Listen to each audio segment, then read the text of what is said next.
आज जब पूरा देश 9 अगस्त के दिन तमाम स्वतंत्रता सेनानियों को याद कर रहे हैं, तमाम उन महापुरुषों को याद कर रहे हैं जिनके साहस की वजह से, जिनके परिश्रम की वजह से, जिनके त्याग की वजह से, जिनकी कुर्बानी की वजह से आज हमारा देश आजाद हुआ है।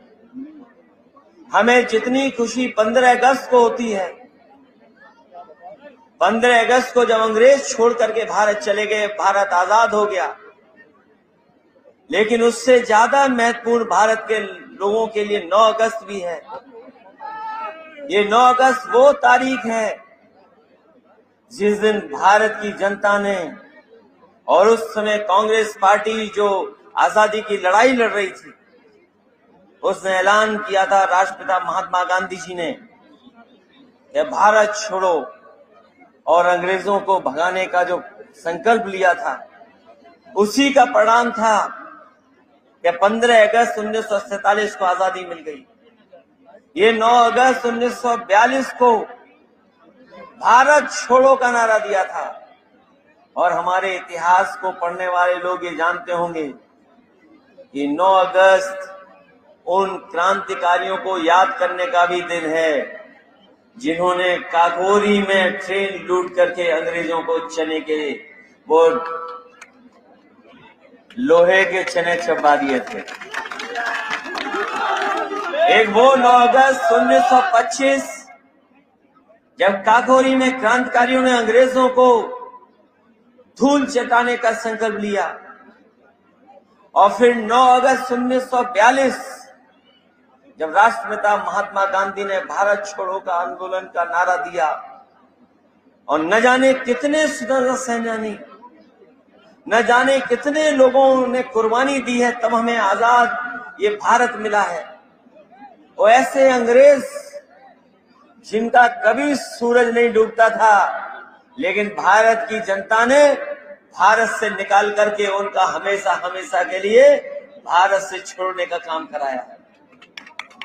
आज झुआ गांव में आकर के मुझे खुशी हो रही है, और एक ऐसा गांव जो पहचान खोते जा रहा था, लेकिन जब से समाजवादियों ने कार्यक्रम तय किया है, अखबारों में छपने लगा है कि झुआ गांव कौन सा है। झुआ गांव के उन क्रांतिकारियों की कुर्बानी याद आने लगी है, अखबारों में पूरा छपने लगा, और लखनऊ और दिल्ली में बैठे लोग सोच रहे थे कि हम झुआ गांव में क्यों जा रहे हैं। ये शायद अगर नक्शे में ढूंढो तो झुआ गांव नहीं मिलेगा, लेकिन अगर वोट की गिनती में ढूंढोगे तो आप लोग पा जाओगे कि ये गांव वो है जो समाजवादियों का गांव है। ये बीजेपी के लोग पहलवान को आगे जाने दो, और तुमसे कहा था दूध लेके आओगे गांव घर से, हमने इनसे कहा जाओ घर से दूध लेके आओ हमारे लिए, ये गुलदस्ता लेकर के आ गए। आने दो पहलवान को। ये बीजेपी के लोग घर घर तिरंगा का नारा दे रहे थे, ये बीजेपी के लोग घर घर तिरंगा का नारा दे रहे थे। अगर आपको याद होगा, एक नारा इन्होंने और भी दिया था घर घर जाने का। जब घर घर का नारा दिया था तो सरकार बन गई थी इनकी, लेकिन सरकार बनने के बाद बताओ गरीबों, आप लोग किसान भाइयों, यहाँ पर उपस्थित नौजवान साथियों, ये जो घर घर का नारा देने वाले लोग पिछले कई वर्षों से सरकार में हैं, बताओ आपका भाग्य कितना बदला है, आपका समय कितना बदला है। जिन्होंने घर घर नारा दिया, आज तिरंगा पहुंचाना चाहते हैं, जो इनकी पार्टी है, जिस पार्टी से ये पार्टी चलती है, उसने कभी भी भारत का झंडा नहीं लगाया। ये भारतीय जनता पार्टी राजनीतिक पार्टी है, लेकिन इनकी जो असली पार्टी है, उसने कभी भारत का झंडा नहीं लगाया। और हमारे बुजुर्ग और हमारे गुरुजन जानते होंगे, इतिहास उठा करके देखिए, ये वही लोग हैं जो आज घर घर तिरंगा ले जाना चाहते हैं, जिन्होंने कभी तिरंगा का विरोध किया था। तिरंगा का विरोध करने वाले लोग आज तिरंगा के सहारे हमारे और आपके घर में पहुंचना चाहते हैं। ये जब घर घर का नारा देकर के आए थे, जनता ने इन पर भरोसा कर लिया, इनकी सरकार बन गई, दो सरकार बन गई, दिल्ली में और लखनऊ में सरकारें बन गई। बताओ, दिल्ली वालों ने महंगाई बढ़ा दी कि नहीं बढ़ा दी? जो चीजें सस्ती थी वो आज महंगी हो गई। बताओ, हर चीज की महंगाई है कि नहीं है? और याद रखना, अभी जो गेहूं की फसल की कीमत आपको मिली है वो सरकार की देन नहीं है। ये सरकार की वजह से कीमत नहीं मिली आपको, क्योंकि बाजार में कमी है, दुनिया में कमी है अनाज की, जिसकी वजह से भारत के किसानों को गेहूं की तो कीमत मिल गई है। लेकिन ये व्यवस्था परमानेंट नहीं है। ये अगर परमानेंट व्यवस्था होती तो हमारा किसान खुशहाल हो जाता। जो प्राइवेट कंपनियां उन्होंने तो दे दी आपको कीमत गेहूं की, लेकिन बताओ, सरकारी खरीद अगर कहीं हुई हो तो बता दो, कहीं गेहूं की सरकारी खरीद हुई हो तो बताओ। ये आपके लिए तो गेहूं चलो कीमती फसल के रूप में आया, थोड़ा बहुत लाभ हो गया, लेकिन जितना लाभ होना चाहिए था किसानों को उतना लाभ नहीं पहुंचाया। क्योंकि जब किसान अपना हिसाब किताब लगाता है, जिस समय वो देखता है डीजल, पेट्रोल, खाद, डीएपी, बीज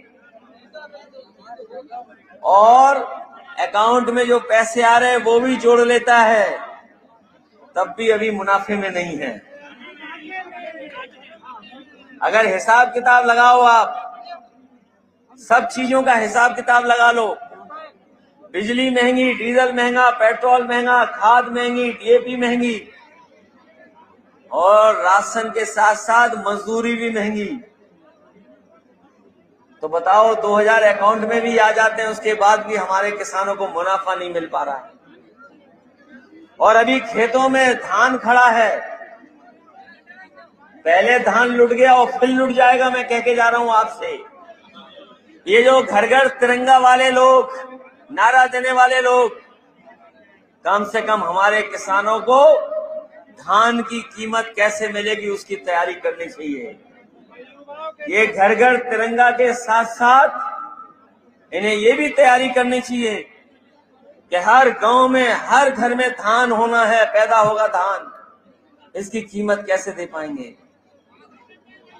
पहले धान की कीमत तो नहीं मिली आपको, याद करो क्या हालत थी धान की, और धान की कीमत ये फिर नहीं दे पाएंगे। इसलिए हम कह रहे हैं, जब घर घर तिरंगा का नारा दे रहे हो तो कम से कम घर घर धान की कीमत भी सही पहुंचा देना। जब धान का बोरा आए तो उसकी जो कीमत है, एमएसपी तय है, वो पहुंचा देना।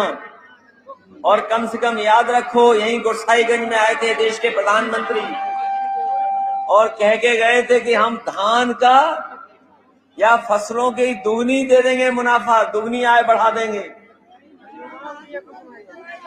हमारे बुजुर्ग तो नहीं हिसाब किताब लगा पा रहे होंगे, तो बताओ नौजवान साथियों, आप हिसाब किताब लगाओ कि आपकी आज दोगुनी हो गई कि नहीं हुई। और फिर जिन्होंने नारा दिया, और कभी भी आप उनके भाषण सुन लेना, जब वो भाषण देते हैं तो सबसे पहले भारत माता की जय बोलते हैं। बताओ बोलते हैं कि नहीं बोलते हैं? और ये अग्निवीर और अग्निपथ क्या योजना है? ये अभी तो फौज में आई है टेम्परेरी, ये फौज में आई है टेम्परेरी व्यवस्था। ये जो 2 स्टार लगा के खड़े हैं, इनकी भी टेम्परेरी व्यवस्था हो जाएगी कुछ दिनों में, ये भी आउटसोर्स हो जाएंगे कुछ दिन बाद। कोई कल्पना कर सकता है कि फौज आउटसोर्स हो जाएगी? 4 साल की नौकरी, अग्निवीर, अग्निपथ। कोई कल्पना कर सकता था कि जो भारत माता की जय कर करके अपनी अब भाषण शुरू करते हो और ये तो जमाना आजकल मोबाइल का है, गूगल का है। आप तिरवा वाला भाषण सुन लेना देश के प्रधानमंत्री जी का। बताओ, भारत माता की जय बोल करके शुरू किया था कि नहीं शुरू किया था भाषण? और बताओ, अग्निवीर कैसी व्यवस्था दे दी आपकी। आज तो फौज में है व्यवस्था, कल पीएससी में आएगी, पुलिस में आएगी, और सरकारी नौकरियों में तो आउटसोर्स आ ही गया है इंतजाम। ये बात मैं इसलिए कह रहा हूं, 9 अगस्त के दिन जब हमारे लोगों ने भारत छोड़ो का आंदोलन किया, भारत छोड़ो का नारा दिया, तो आज समाजवादी लोग भी नारा दें कि उत्तर प्रदेश से भारतीय जनता पार्टी को भगाने का काम करेंगे, इन्हें हटाने का काम करेंगे। ये कहते हैं भारत छोड़ो आंदोलन में थे, इन्होंने पैसा जिनको कमवा दिया वो भारत छोड़ो आंदोलन चला रहे हैं। जिनको इन्होंने पैसा कमवा दिया, बड़े बड़े सेठ, नोटबंदी के बहाने इन्होंने रुपया छीन लिया सबका।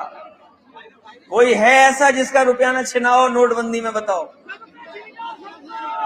नोटबंदी में रुपया छीना आपका, बैंक में जमा हो गया, बैंक से बड़े बड़े उद्योगपतियों को दे दिया, और उन्होंने भारत छोड़ो आंदोलन करके भारत छोड़ के चले गए सब। असली ये भारत छोड़ो आंदोलन कौन चलवा रहा है? बड़े बड़े उद्योगपतियों के लिए भारत छोड़ो आंदोलन कौन चलवा रहा है?